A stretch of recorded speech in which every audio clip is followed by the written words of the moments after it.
குமாரனாகிய இயேசு இந்த பூமியில மனுஷனுக்கு மகனாய் பிறந்தாரே, அவர் எப்படி ஜெபித்தார் தெரியுமா? நீங்கள் எப்படி ஜெபிக்கிறீங்கன்னு இந்த வசனத்திலிருந்து உங்களை பார்த்துக்கிறீங்க. உங்கள் ஜெபம் எப்படி இருக்கு, இயேசுவோட ஜெபம் எப்படி இருக்கு? எபிரேயர் 5:7 இதோடு முடிக்கிறேன். எபிரேயர் 5:7 இயேசுநாதர் எப்படி ஜெபிச்சிருக்காரு, நம்ம எப்படி ஜெபிச்சிருக்கோம்? தம்பிங்களா, எல்லாரும் இந்த வசனத்தை பாருங்க. பெரியவங்களே, சகோதரர்களே, எல்லாரும் இந்த வசனத்தை பாருங்க. அவர் மாம்சத்தில் இருந்த நாட்களில் தம்மை மரணத்தினின்று ரட்சிக்க வல்லமை உள்ளவரை நோக்கி, அவருடைய பிதாவை நோக்கி பலத்த சத்தத்தோடு எப்படி எப்படி ஜெபம் பண்ணாரா?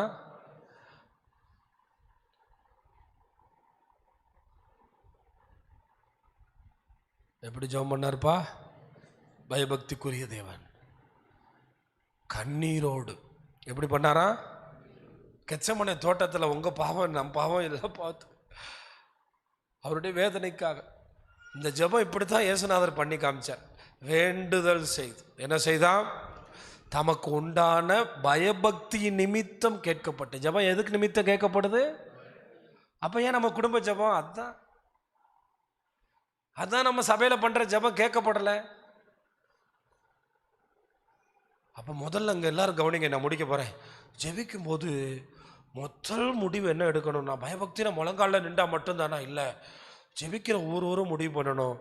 என் பக்கத்தில் தேவன் இருக்கிறார், என் வாயிலிருந்து வர்ற எல்லா வார்த்தையும் அவர் கேட்கிறார். அல்லேலூயா, அல்லேலூயா. அதனால தான் ஜெபத்தில் வார்த்தைகள் சுருக்கமாக இருக்கணும். ஜெபிக்கவே தெரியலையா அப்படி இப்படின்னு உழப்பாமல் பரமண்டல ஜெபத்தையாவது சொல்லுங்க. எல்லாருக்கும் சொல்கிறேன், இந்த சபையில் பரமண்டல ஜெபத்தை மனப்பாடம் பண்ணி வச்சுக்கிறது. அதனுடைய சாராம்சம் ரொம்ப முக்கியமானது, ரொம்ப ரொம்ப முக்கியமானது. நான் டெய்லி காலையில் சொல்லுவேன், நீங்கள் என்ன நினச்சாலும் சரி நான் சொல்லுவேன். ஏன்னா அதில் இருக்கிறது இந்த சோதனைக்கு உட்படாதபடி தீமை நின்று விலக்கி, ஆமாம், எங்கே போய் யார்கிட்ட மாட்டுவோம்னே தெரியாது, யார்கிட்ட வாயை கொடுப்போம்னே தெரியாது, எவன்கிட்ட வாழ்க்கையவே கொடுப்போம்னே தெரியாது. இங்கே பாருங்க, ஜெபம் கேட்கப்படாததுக்கு காரணமே நம்ம ஜெபங்களில் என்ன இல்லை? பயபக்தி இல்லை. நம்ம ஜெபங்களில் என்ன இல்லை? பயபக்தி இல்லை. நேபாளத்தில் ஒரு மனுஷன் அங்கேயே ரட்சிக்கப்பட்டவர். நம்ம ஆட்கள் அங்கே போய் அங்கேயே ரட்சிக்கப்பட்டவர். அந்த மனுஷன் ஊழியம் செஞ்சுக்கிட்டே இருந்தாராம். ஊழியம் செஞ்சாலும் ஊழியத்தில் பெரிய ஒரு ஆட்களும் இல்லையா, பெருசாக ஆட்களே இல்லையா. அப்போ ஆண்டவர் ஒரு வார்த்தை கேட்டாரா, நீனே என்னை விசுவாசிக்காமல் ஊழியம் செய்யப்பா.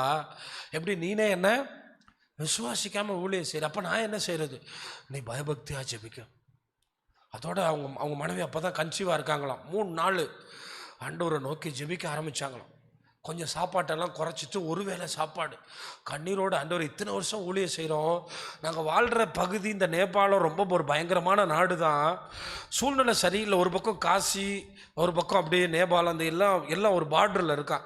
அந்த பகுதிகளில் ஆண்டவர் ஊழியத்துக்கு வாசல் சரியில்லை தான், நீங்கள் ஏதாவது செய்யுங்கன்னு 3 நாள் அப்படியே விசுவாசத்தோடு ஜெபிச்சுக்கிட்டே இருக்காங்களாம். 3 நாள். 3ஆவது நாள் ஜெபம் முடியும் போது அந்த ஏரியாவில் இருக்க ஒரு அம்மா ஒரு பொம்பளை பிள்ளைய கூட்டிகிட்டு அந்த ஜெபம் முடியும் போது வருதான். கரெக்டாக சர்ச்சு கிடையாது, ஒரு வீடு, அந்த வீட்டுக்குள்ளே வருதான். வந்து நிற்கும்போது, எதுக்குமா இங்கே வந்திருக்கு அப்படின்னு கேட்டால் சொல்லுதான், என் மகள் நல்லா இருந்தா, கண்ணுலாம் நல்லா தெரிஞ்சிச்சு, திடீர்னு கண்ணு தெரியாமல் போயிடுச்சு. இவர் பார்க்குறாரா, கண்ணு தெரியாமல் போன ஆளுக்கு நான் எப்படி என்ன செய்கிறது? கண்ணு தெரியாமல் போயிடுச்சு. அப்போ ஆண்டவர் சொல்கிறாரா, மறுபடி கேட்குறாரா, உனக்கே என்ன இல்லை விசுவாசம்? இப்போ நான் இந்த சம்பவத்தை கேட்கும்போது என்னென்னா, கண்ணு தெரியாத ஒரு அம்மா இயேசு சுகமாக்குவார்னு சொல்லி நம்பி வந்துச்சுல்ல, அங்கே தான் விசுவாசம் தொடங்குது. நான் இங்கே இதுதான் தேவனுடைய செயல்படுதல். அப்போ இந்த கண்ணு தெரியாத அம்மா கொண்டு வந்துருச்சு பாருங்க தன் பிள்ளைய. ஆண்டவர் சுகமாக்குவார். எப்படிம்மா வந்த? இங்கே ஜெபம் பண்ணால் சுகமாகும்னு சொன்னாங்க, அதை நம்பித்தான் வந்துட்டேன் அப்படின்னு. அப்போ அவர் நினச்சி பார்த்துருக்காரு, சரி இப்போ என்ன செய்கிறது? இவருக்கு கொஞ்சம் அப்படியே அரைகுறையாக நின்றுக்கிட்டு இருக்காரு. உடனடியாக அங்கே இருந்த கொஞ்சம் விசுவாசிகளை வர சொன்னாங்களாம். காலையில் இருந்து அந்த அம்மாவும் போகல, அந்த பிள்ளையும் போகல, எல்லாரும் சேர்ந்து அப்படியே ஜெபிக்க ஆரம்பிக்க, ஒரு சாயங்கால நேரத்தில் அந்த பிள்ளை சொல்லிச்சான், என் கண்ணில் ஒரு ஒளி பட்ட மாதிரி இருந்துச்சு, பக்கத்தில் உள்ளதெல்லாம் நல்லா தெரியுது. அல்லேலூயா. பாருங்க, அந்த ஜெபத்தோட வலிமை பக்கத்தில் உள்ளதெல்லாம் நல்லது. இப்போ இவங்களுக்கு கொஞ்சம் என்ன வந்துருச்சு? விசுவாசம். பக்கத்தில் உள்ளது தெரியுது. தொடர்ந்து ஜெபிக்க ஜெபிக்க ஜெபிக்க அப்படியே இன்னும் கொஞ்சம் நேரம் கழிச்சு அந்த பிள்ளை சொல்லுதான், இப்போ எனக்கு தூரத்தில் உள்ளது நல்லா தெரியுது, ரொம்ப தெளிவாக தெரியுதுன்னு. அதோட அந்த குடும்பத்தின் விளைவா, அந்த அற்புதத்தின் விளைவா 3000 பேர் 5000 பேர் புதிய ஏற்பாட்டில் ரட்சிக்கப்பட்ட மாதிரி நூற்றுக்கணக்கான பேர் வந்தாங்களா. அந்த 3 நாள் ஜெபந்தான் அந்த ஊழியத்துக்கு அஸ்திபாரம். அந்த 3 நாள் ஜெபந்தான். ஆனால் அந்த 3 நாளை எப்படி ஜெபிச்சாங்களான்னா, சத்தமா கண்ணீரோடு, இந்த ஊரில் ஊழியம் செய்ய வந்திருக்கோம் ஆண்டவரே, வாய்ப்பே இல்லை, ஜனங்கள் ரட்சிக்கப்படவே மாட்டாங்க. பயபக்தியின் நிமித்தம் ஜெபம் கேட்கப்பட்டு 3ஆவது நாள் ஜெபம் முடிகிறதுக்குள்ள கர்த்தர் அற்புதம் செய்ய ஆரம்பிக்கிறாரு. அல்லேலூயா. அதனால தான் சொல்கிறேன், சில காரியங்களை நம்ம ஜெபிக்கும் போது ஆண்டவருடைய வார்த்தைக்கு கீழ்ப்படிஞ்சு செயல்படணும். சில காரியங்களை விட்டுட்டு செயல்படணும். அங்கே 3ஆவது நாள் அதுக்கப்புறம் அந்த சபை வளர ஆரம்பித்ததாம், அந்த சபை பெருக ஆரம்பித்ததாம். என்னை கேட்குற தேவனுடைய பிள்ளைகளே, நாமே விசுவாசம் இல்லாமல் ஜெபித்தால், அதான் நான் காலையில் எழும்பி இங்கே நின்று ஜெபிச்சேன்னா நான் ஒன்று நம்புவேன், கர்த்தர் என் ஜெபத்தை கருத்தாய் கேட்கிறார். இந்த ஜெபத்தை எப்படி பண்ணணும்னு இயேசுநாதர் சொல்லி கொடுத்தாரு. எப்படி? பலத்த சத்தத்தோடு, கண்ணீரோடு, பயபக்தியோடு. அந்த ஜெபம் வீணாக போகாது, அந்த ஜெபம் வீணாக போகாது. அப்போ இவர்களுக்கு எல்லாருக்குள்ளே இருந்த பயபக்தி இன்னைக்கு உங்களுக்கு இருக்கா? இப்போ நான் இன்னொரு கேள்வி உங்கள்கிட்ட கேட்குறேன்.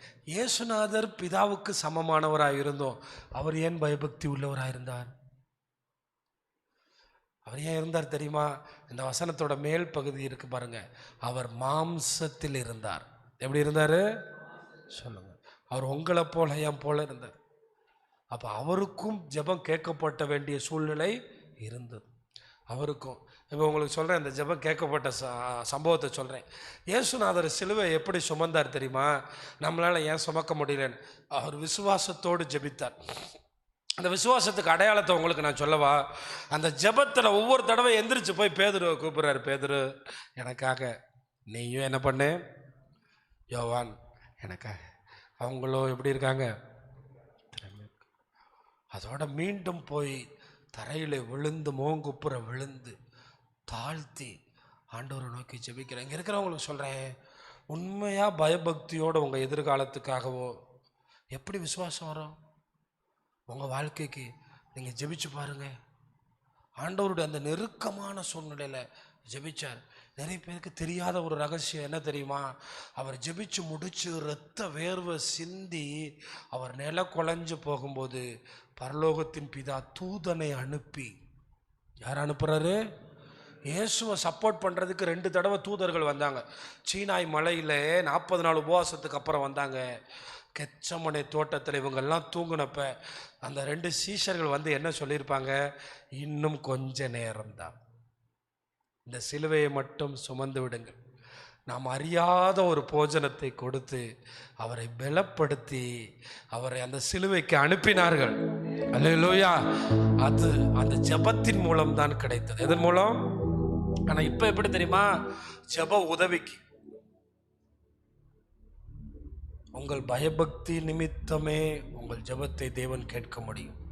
ஏனென்றால் இந்த பயபக்தி விசுவாசத்தின் அடையாளமாக இருக்கிறது. அந்த அம்மா என்ன சொல்லிச்சா தெரியுமா? அந்த பிள்ளைய, கண்ணு தெரியாத அந்த பிள்ளையை கூட்டிகிட்டு வரும்போது முதல்ல சின்ன ஆஸ்பத்திரிக்கு போனோம், கண்ணு மங்கின உடனே. அந்த ஆஸ்பத்திரி சொன்னாங்க மல்டி ஸ்பெஷாலிட்டிக்கு போனோம். அங்கே போனவங்க சொன்னாங்க இனி உங்கள் பிள்ளையோட கண். அடுத்து மந்திரவாதியின் இடத்துல போனோம், மந்திரவாதியும் பண்ண முடியல. ஆனால் பயபக்தி உள்ள ஜெபம் அற்புதத்தை கொண்டு வந்தது. கைகளை நல்லா தட்டுங்களேன். அல்லேலூயா. அதனால இன்னைக்கு இந்த செய்தியை கேட்குற நீங்க உங்க வாழ்க்கையில எவ்வளவு பயபக்தியா இருக்கீங்க? உங்க செயல்கள்ல எவ்வளவு பயபக்தியா இருக்கு? நான் என்னை மேன்மைப்படுத்துறதுக்கு சொல்லலை, நான் நம்புறதெல்லாம் அவர் சமூகத்தில் நம்ம காண்பிக்கிற பயபக்தி, அவரை கனம் பண்றதுலேருந்து தான் நம்ம வாழ்க்கையின் உயர்வு இருக்கும். எத்தனையோ விசுவாசிங்க என்கிட்ட 1 லட்சம் காணிக்க கொடுத்துருக்காங்க, 50,000 காணிக்க கொடுத்துருக்காங்க, நான் வாங்கியிருக்கேன். நான் அந்த மனிதர்களை பெரிதாய் பார்த்ததில்லை. நான் வெறும் கையாக தான் வந்தேன். ஆனால் நான் ஒருத்தரை மட்டும் பயபக்தியாக பார்க்குறேன். எத்தனையோ பேர் நம்மளை நேசிச்சிருக்காங்க. அவருடைய சமூகமும் அவரிடத்துல வேண்டிக் கொள்கிற விண்ணப்பத்தை தவிர நம்மளை வேற யாராலையும் காப்பாற்ற முடியாது. வியாதியின் ஓரத்துக்கு போக வேண்டியது வரும், மரண பள்ளத்தாக்கில் நடக்க வேண்டியது வரும். இது எல்லாத்தையும் தாண்டறதுக்கு இயேசுநாதர் நமக்கு காண்பித்த ஒரே பாதை, அவர் விண்ணப்பம் பண்ணி பயபக்தி நிமித்தம் கேட்கப்பட்டது. இதை மட்டும் நீங்கள் உங்கள் வாழ்க்கையில் ப்ராக்டிஸ் பண்ணுங்கள். நம்ம இன்றைக்கி கேட்ட தேவ மனிதர்களை உங்கள் மனசில் வச்சுக்கணும். உங்களுக்கும் அவங்கள போல் மாறணும்னு ஆசை இருக்கா? இந்த ஏரியாவில் இருக்க குடிகார மாதிரி, கஞ்சா அடிக்கிறவங்க மாதிரி தலைமுடி வளர்த்துட்டு ஒரு கிழிஞ்ச ட்ரெஸ்ஸை போட்டுட்டு அயோக்கியர்களைப் போல் வாழப்போகிறீர்களா?